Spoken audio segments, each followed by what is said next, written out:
Indi matakos ang kalipay sang isa ka Ilonggo choreographer nga si Mr. Steven Hakosalem bangod sa back-to-back victory sini sa Dinagyang Festival 2026. Inibangod sang siya ang nagatindog bilang choreographer sang Grand Slam champion nga tultugan na festival sa kasadyahan sa Kabanwahanan 2026 kag amuman sa tribo sa Lugnon sang Haro National High School nga kampiyon man sa Dinagyang Tribes Competition.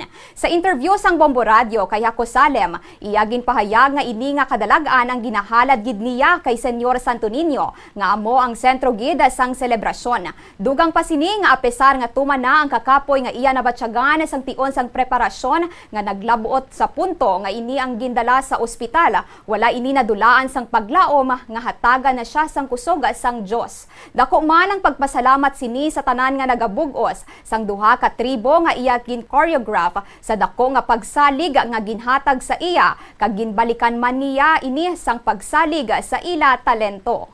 So matumba kay din na hospital mo ko last day ngayon over matignan pero di God is so good. Papasalamat di ko sa Ginoo ngag sa mga kabataan yung nasalig sa ako. Padang ko salamat sa Ginoo kag sa ako ng team. I have the best team na wala kami kabayay kasadyahan ikatatlo kay Grand Slam ako sa Dinagyang. Ikakaalad ko kay Senyor sa Tininyo, sa mga taong magasalig sa ako niya team, sa amon ng mga pamilya, and of course, sa Pilong